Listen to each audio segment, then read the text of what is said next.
Hello again.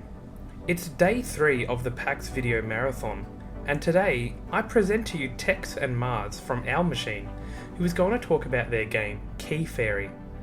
This is a folkloric bullet hell fantasy game with beautifully hand-drawn sprites.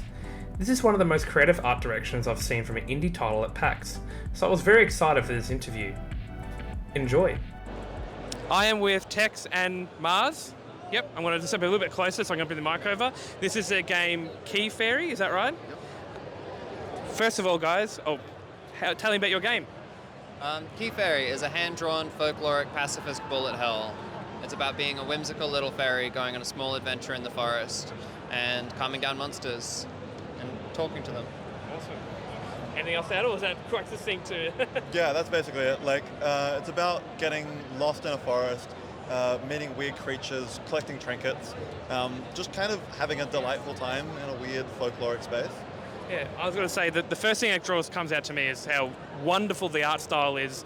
You've gone with a very just black and white design style, and talking to Tex yesterday, a lot of this is hand drawn. So, by Mars, okay. Yes. Very cool. What was that always in mind, inspiration for building this game as a creative art direction, or was that just something that, we just want to do it, so? So actually, it started as a pixel art game, and I was drawing sketches for the game, and it was being turned into pixel art, and then we realized we could just use the sketches directly in the game. It then kind of became a process of turning my sketchbook into animated products and just scanning it directly off the page. Beautiful. How did you bring this? Because obviously you're doing all your sketches and whatnot, and that's coming into the game. But how do you then animate it? What process does that look like? Are you drawing each frame by frame, then importing that in, and then having it shift between different animation frames, or are you doing some work on the software side afterwards? Yeah, so the main character is animated hand by hand, over several pages in my sketchbook. So as well as a lot of the ambient creatures, like the bugs and frogs, but a lot of the enemies are animated in a kind of paper doll kind of way, where their limbs are separate and they wiggle around and are animated in the game itself. Well, moving a bit away from the art for a second, what is the story of the game? What kind of narrative are you trying to tell? What are you trying to just tell a cool story, or is there a bit of a meaning to this entire project? It's mostly vibes-based more than plot-based. There is an overarching narrative about being a small creature in a large forest and going on a little adventure and trying to de-escalate conflicts as best you can. But it is also really about just the characters you're meeting and trying to talk to them and see what strange things they have to say. Oh, that's really cool.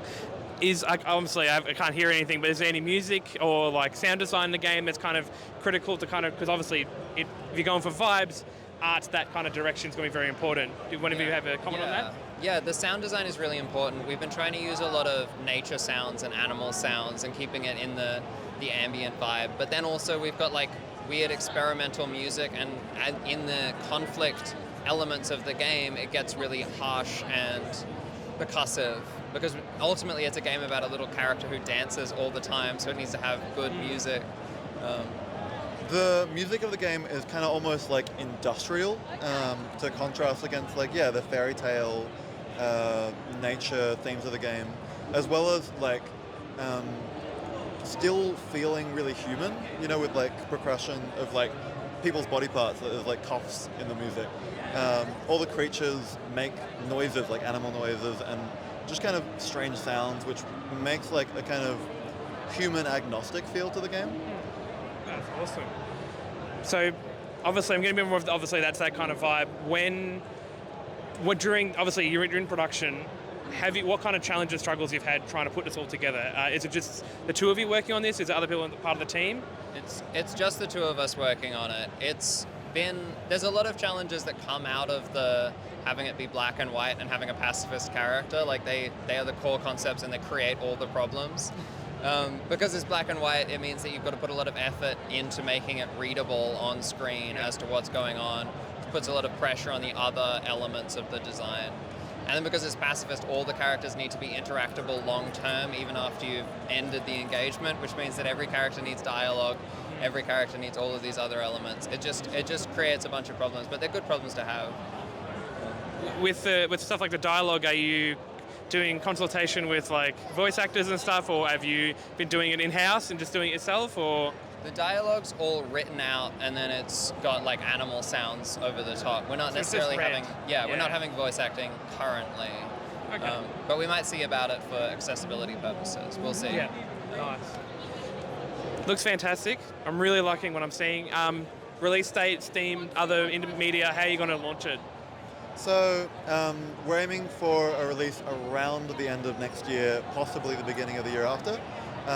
Leading up to that, like Steam Next Fest next year, we're going to be releasing a demo. Potentially, if there's any streamers, they will be able to potentially get access to the game earlier on.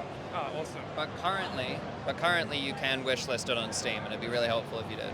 Oh, I will definitely put that out there when we put it on YouTube. One last question, I kind of skipped over it. What got you into making games? What is the passion that put this project together? Like, why did you want to build this game? Well, I definitely got into games inspired by the artistic endeavor of independent game making in general, and like play as a human expression.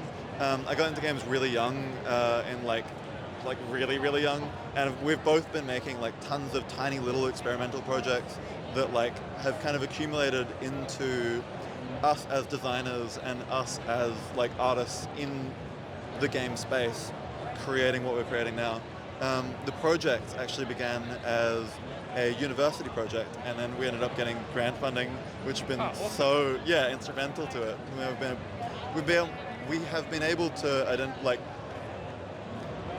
really put a lot of time and effort into it this year, which has been really important to us. I mean, it obviously shows. There's a lot of love. You can just tell, even looking at it.